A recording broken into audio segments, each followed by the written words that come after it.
So the Joker is getting its sequel, but it's going to be a musical?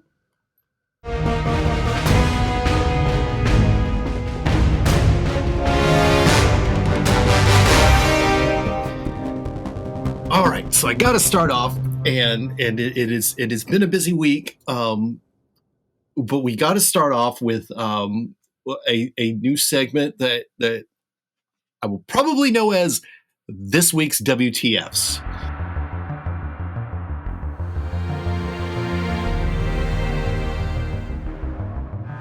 One thing. So we get this, the last episode we talked about Discovery going in, they're going to clean up Warner Brothers, everything's going great. And then that continued with news that they were making the Joker 2. Now, my thoughts on the Joker were, it was an excellent movie, it was a work of art. I never really felt that he was the Joker, though. The Joker, to me, seems like more of this like criminal mastermind. Yes, crazy. I don't know. Maybe he was moving that direction, but you have a bad narrator, unreliable narrator in this Arthur Fleck character. So yeah, okay, so that's good. I say, all right, so WB, they're going to get this Joker 2 made. There was a tease from the director Todd Phillips showing the cover of the script. But then today some news hit, and okay, so we're going to have Harley Quinn in it right off the bat. That's interesting. Now this is hearsay. I don't think I've seen confirmation, but I did see an awful lot of articles from several different sources saying this rumor is that they're looking for Lady Gaga as Harley Quinn. That could work. She's a pretty decent actor. I don't know, probably got the look, could probably pull off the crazy. But then today, the WTF moment happened. It's a musical. Surely there's more to that story, right? I saw the last movie, and then this one, and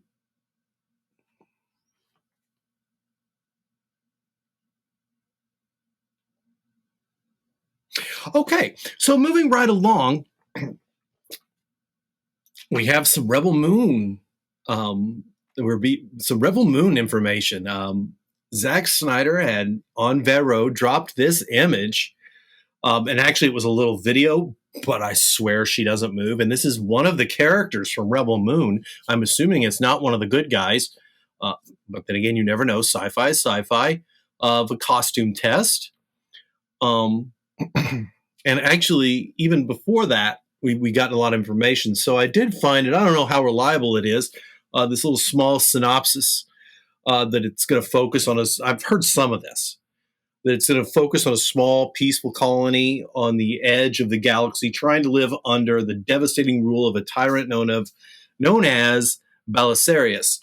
Now, of course, this is all adapted from a pitch he made to 20th Century Fox before the Disney takeover for a Star Wars movie, but now he's spent the last 2 or 3 years building out this whole like universe for this. So it's going to be really cool, I think. But anyway, the rest of the synopsis says is in order to survive and repel the evil ruler's army, a mysterious young woman is sent on an adventure to recruit a team of warriors from a collection of bizarre nearby planets.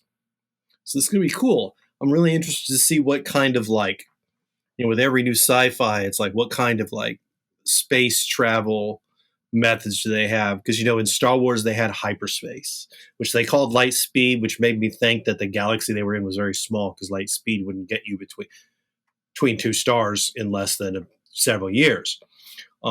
Star Trek had what ended up being the more realistic idea of warping space. And then it seemed like in like the Marvel universe, they have this, I don't know if it's like wormholes or something where they go and then this like thing opens up in space and they kind of go from one place instantly to the other. So it kind of feels like a wormhole. But this isn't the first information we've gotten from Rebel Moon. And during our hiatus, a bunch of images were dropped of here's Dijman Hunsao. Man, I hope he doesn't ever see this because I have never gotten his damn name right. And these are shots from the first day of shooting back on April 19. He posted those in the evening. I don't know if the shooting actually started on April 19 or was the day before. He seems to be playing some sort of character. You know, I was looking really close at this image, and it looks like he's got these markings on his head in some language. Yeah, he's good in everything he's in. But yeah, so then there's he threw in a couple behind the scenes shots. This looks like to be in the cargo hold of something. For a second, it looked like is that the Flying Fox? But no, it's different. But then in this picture, I noticed something, but I'll get back to that. And then there was another picture from the external of that, which is really cool. I always got to remember when you make a movie, if you're not showing anything, you don't build it out. So that I thought that was really neat. Looks like they're filming in California from the looks of the territory there, maybe, or somewhere on the west. But then in that picture here, I noticed that there's more to it than just this cargo hold. Look at these vehicles in the back. Specifically, look at that thing. He built out some cars for this or something. Either that or everyone's out there driving around in futuristic vehicles. But that looks pretty cool. It's going to be really interesting to which direction they go with this. So, look, what do y'all think of Rebel Moon? We know so little about it, other than it's probably going to have a little bit of an edgier Star Wars feeling to it.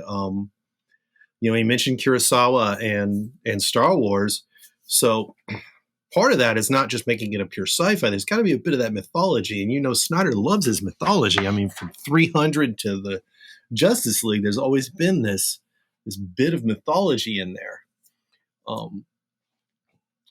So I'm gonna throw some comments in. Tell me what you think this is going to be like. The cast is excellent. It just keeps growing. It was just announced this week that Anthony Hopkins has joined on. The impression I got is he's going to be voicing something, either something funny or something with gravitas, which I guess that would cover everything. But so I'm interested to see what that's going to be. So that's Rebel Moon, which I think we're looking at maybe sometime next year or the year after. That's a Netflix thing. If Netflix survives long enough, I hope so. But then there was one more little Zack Snyder drop this week before I move on to The Boys and other things. And it brings this question everyone's been asking, especially after the success of The Witcher and the fact that the new people have taken over Warner Brothers Discovery now. What's going on with Superman? I mean, how can you have a DC universe without Superman? And does Henry Cavill have a future as a Superman, as the Man of Steel, as Kal-El, Clark Kent? Well, the tinfoil hats were broken out, and I know if Scott were here, he'd be asking, really? But one thing that if you know Snyder from his movies and from his social media posts, there typically doesn't seem to be anything throwaway. So he put this on Vero on Superman Day, which is something Warner Brothers started and DC started back when Man of Steel came out, which I believe they said was 9 years ago today of this recording. Anyway, on Superman Day, which is the day before that, Zack Snyder posted this on Vero. And it looks fine. He's posted this picture a few times. It's a picture of him and Henry. Looks like they're shooting that last scene in Man of Steel where he meets with General Lennox. No, General Swanwick, Harry Lennox.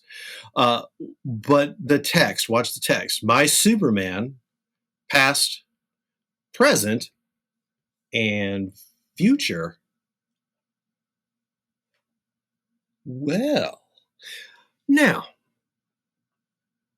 Now I know what my Marvel fans are thinking. It's like, really? But then again, you all have been seeing what's his name, the devil guy in everything for like 2 years now. So I don't have to.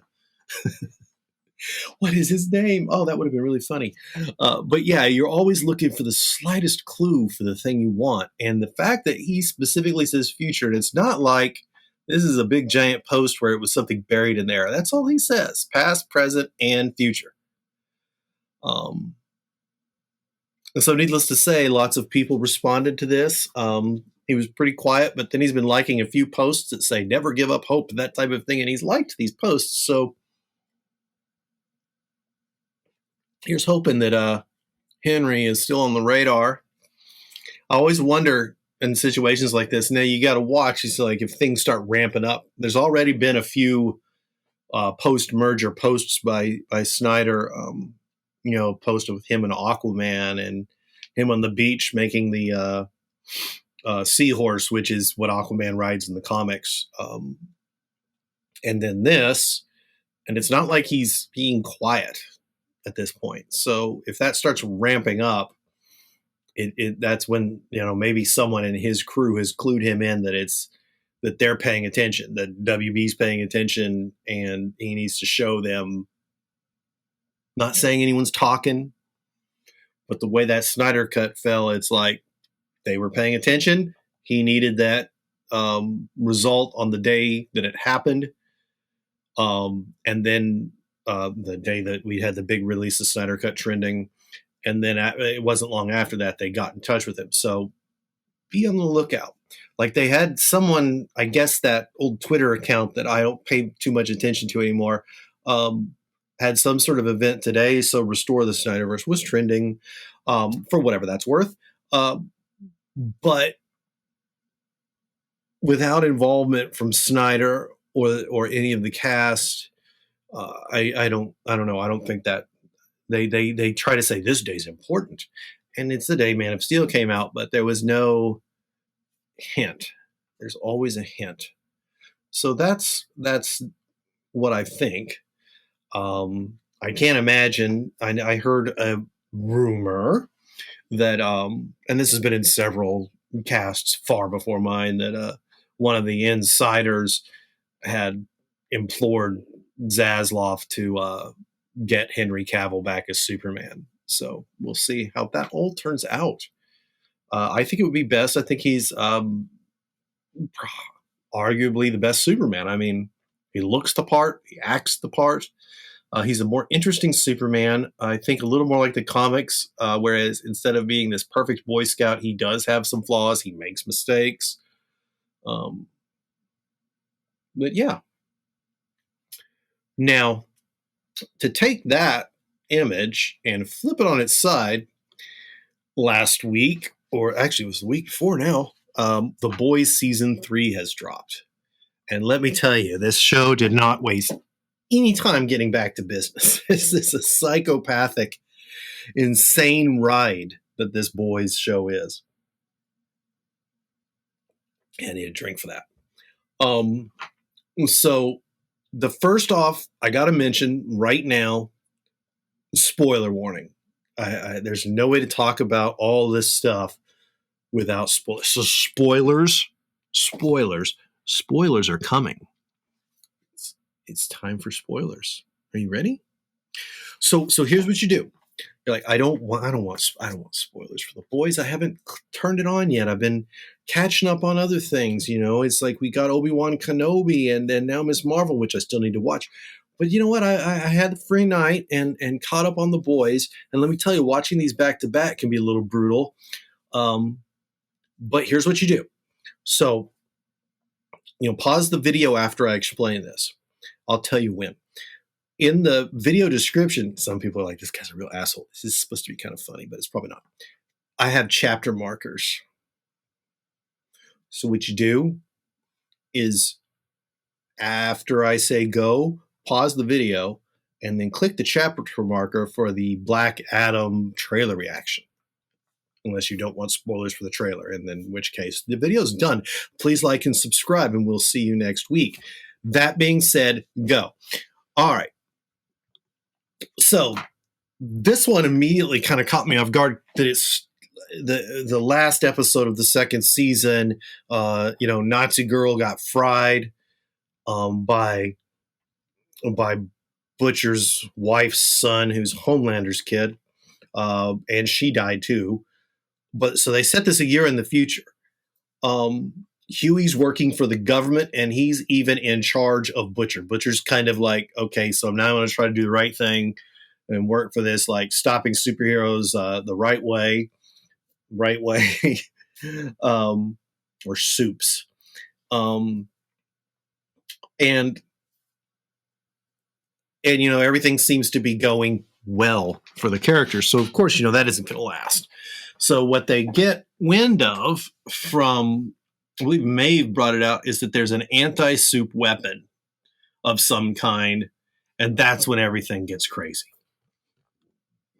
So first, Maeve gives Butcher this temp soup serum.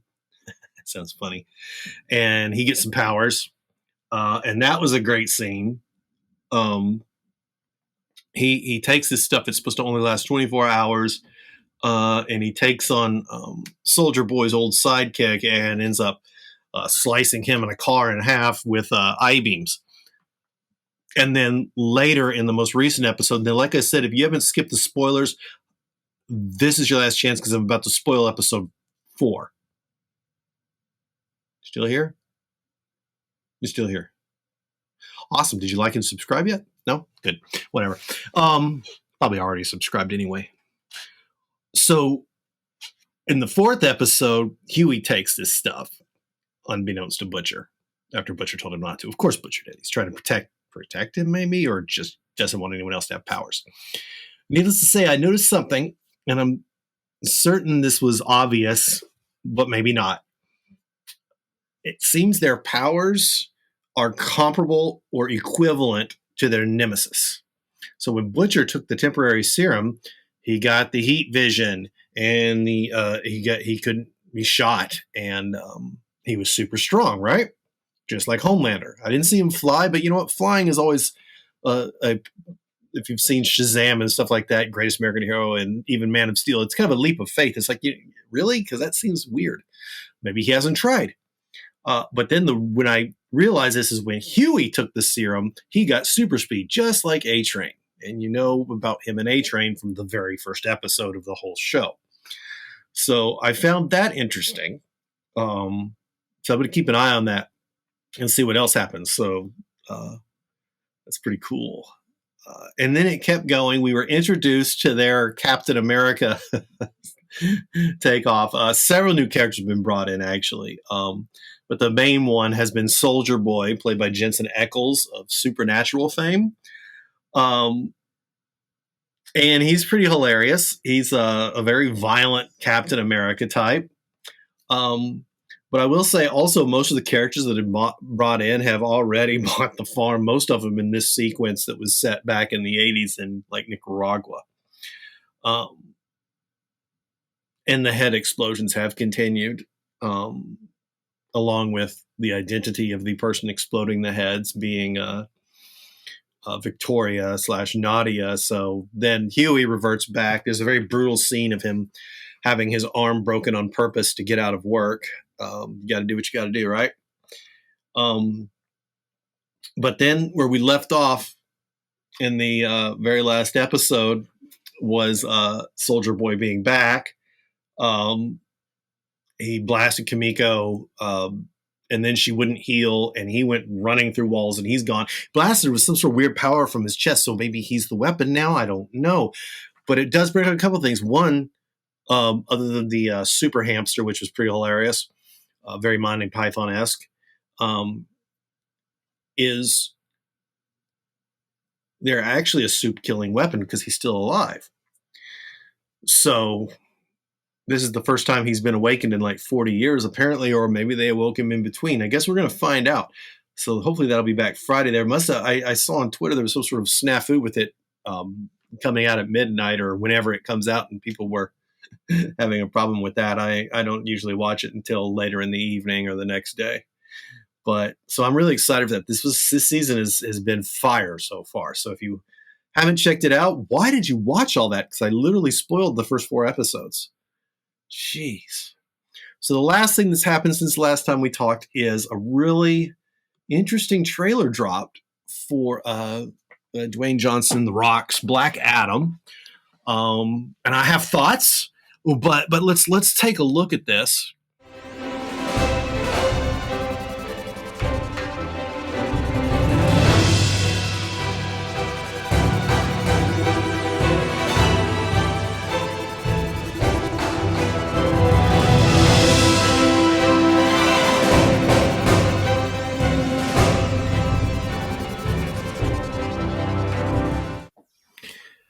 All right, so this Black Adam trailer, let's check it out.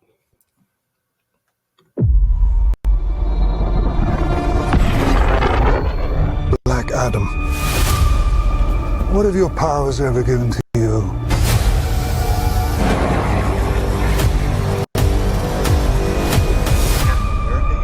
Nothing but heartache. I was a slave until I died. Then I was reborn a god. My son sacrificed his life to save me. Over fire! Now, I kneel before no one. Going on outside we ain't safe from. In this world, there are heroes. Pain in my city wherever I go. And they're villains. Heroes don't kill people. Well, I do.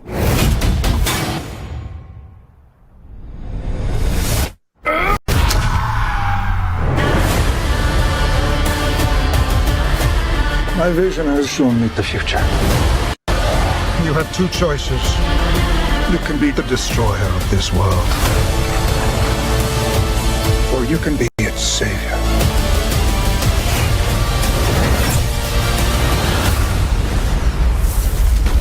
That's up to you.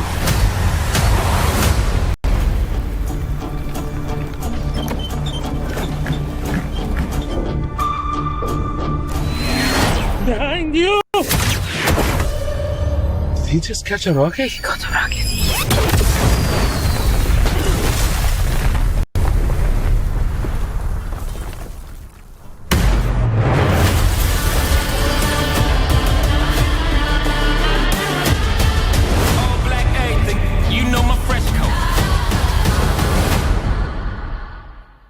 Okay, and then there's a little pitch for the comics too. So, I have questions. The first one is, it seems as though that the movie comes out in October 21st of this year. But the first question I have is, it seems like his origin is slightly different, as was implied in Shazam and in the comic books, in some versions. He gets his powers back in, ancient Egypt, which I guess they make it Kahndaq now. Kahndaq, I can't pronounce it, shite. But here, I caught in that trailer, it's like it looked like some sort of futuristic, like Captain America type situation. I don't know. I'm sure there's more to the story, but I really hope they're not going to retcon him and completely ignore Shazam. And that's a big thing. How is this going to connect to any of the existing DC extended universe? Is it? I mean, he keeps saying the hierarchy of powers about to change. What if the hierarchy is about to? I mean, what are we doing here? Yes, I know that before, Warner Brothers was not so much interested in forcing a connected universe, but since the handover, they see, it seems like they want to refocus back on that, and that's what my hope is. Now, the movie itself, take all that away, it looks like it's going to be fun. Looks like it's going to be good. The special effects are great. Why aren't his ears pointy? But other than that, that's my main question. And then if we are connected to DCEU, then what's the other one? Is We have the Justice Society of America, which typically that's the predecessor of the Justice League. They're from the past, but this movie seems to be set very much in the modern times. So it seems like they're reversing that order. And maybe some of these characters... I mean, obviously, Hawkman could have arrived from his home planet at any point. Or could have been here the whole time, just, undercover. I mean, that's kind of how the whole DC universe has worked so far, is that really until the Superman came along, everyone else was on the down low. So that's fine. So they moved the JLA or the JSA after the JLA. That's just a little bit of nerdy pickiness. That's going to be interesting. I think the cast is superb. As my partner Scott said, it's superific, super terrific. The Rock looks excellent as Black Adam, except no pointy ears. Yeah, I'm gonna go ahead and say it. Pierce Brosnan is Dr. Fate, and the guy, I can't remember his name, they got for Hawkman. I can't remember who they got for Atom Smasher, but I'll tell you what, I've been playing Cyberpunk, and every time I see Atom Smasher, I think Atom Smasher. But I know Atom Smasher came first. Now you got a question, which one did I just say? So now I really can't be wrong. That being said, that's all I got for you this week. Unless, any other superhero, supervillain movie musicals are announced. And yes, I know there's probably more of that story, but seriously, can we all just think about that? Let's just leave you with that. The first movie was a super serious, kind of psychological thriller, and now it's got Harley Quinn. Is he even the real Joker, though? You tell him, Nathan. You tell him. Don't forget to like and subscribe and tell all your friends, and we'll be back next week. Did you even watch this part? You really should. Have a good one.